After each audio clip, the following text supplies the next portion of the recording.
Puzzle Quest became a breakout hit for good reason. It successfully combined the addictive gameplay of gem-matching puzzle games with the equally addictive loot collecting and level gaining of RPGs. Due to the success of the original, Puzzle Quest 2 clearly enjoys a bigger budget, new ideas, and refinements that make it an objectively better game. If you step into this world, expect your free time to be in mortal danger.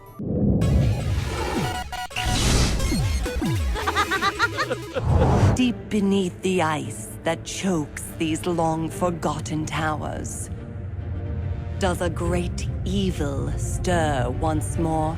Along with its isometric visual style and dark fantasy art direction, Puzzle Quest 2 borrows its core story concept from classic dungeon crawlers. There's an ominous hole at the outskirts of town with an ancient evil resting at the bottom. There's some light characterization thrown in, and you'll steadily find out more about the corruption bubbling up to the surface from the characters and events you encounter. It's lighthearted fantasy fluff, but it competently sets up enemies and obstacles and establishes a setting just substantial enough to lend some narrative weight to your adventure.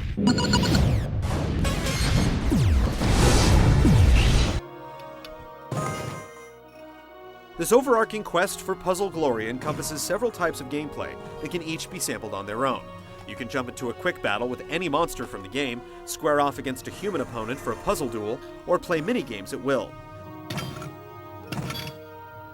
Each of the 4 character types are customizable and give you a slightly different experience, and the amount of time you'll be able to squeeze out of the solo game is substantial. It's comparable to the dozens of hours you might pour into other RPGs, and strangely enough, provides a very similar feeling of accomplishment. The quests for each version of the game are identical, but if you're playing on Xbox 360, you'll find meaningful multiplayer additions with online play and tournament mode, which pits teams of 4 monsters against each other in elimination battles. The DS has its own design advantages. Touchscreen controls make it easy to match gems and activate abilities, and because the game is extremely well suited to enjoyment in short bursts, it's perfectly suited to playing on the go.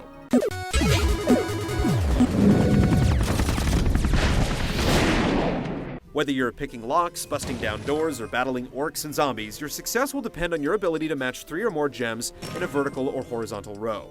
Matches of 4 or more will net you an extra turn, and if you're skillful or lucky enough, you'll be able to cause chains of crashing gems that yield big multipliers. It can seem annoying and cheap when your opponent is on a roll, but taking an epic turn of your own will give you a vengeful thrill, even against a computer opponent. Varying tasks put different twists on the gameplay, and most of the puzzle variants are fairly entertaining and a nice break from the battles that make up the bulk of the game. The mechanics are simple, but there's more depth to puzzle battles than you might expect. Matching gems produces the corresponding color of magical energy, which powers the spells and abilities that determine the outcome of a battle. Your character learns different abilities as you gain levels. Some affect the board by replacing or removing gems, while others do direct damage to your opponent. You can also match skulls to chip away at your enemy's hit points, or match gauntlets to produce action points that let you use weapons, one of the biggest additions to the game, and a guaranteed way to deal damage. Each class will learn nearly 20 abilities, with additional skills added after solving puzzles or recruiting companions, but you can only take 5 into battle at once.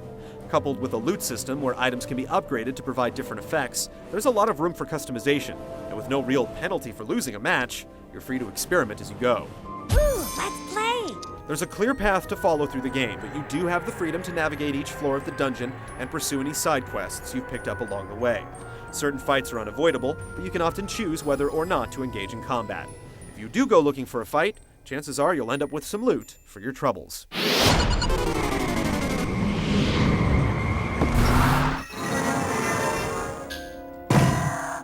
It still doesn't have a lot of flash or sheer graphical power, but Puzzle Quest 2 does have a smooth and appealing presentation.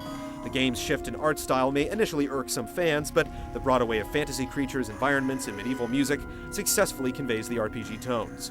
It's somewhat disappointing that the game employs only minimal animation, and navigating menus can be a bit clunky, but the presentation is more than adequate and an improvement on the first game. Puzzle Quest 2 is a worthy sequel in every measure. It improves the look and feel of the original, successfully builds on its mechanics, and still feels different enough to provide a sense of novelty and newness. If you're looking for a satisfying way to pass the time, this quest is most certainly worth checking out.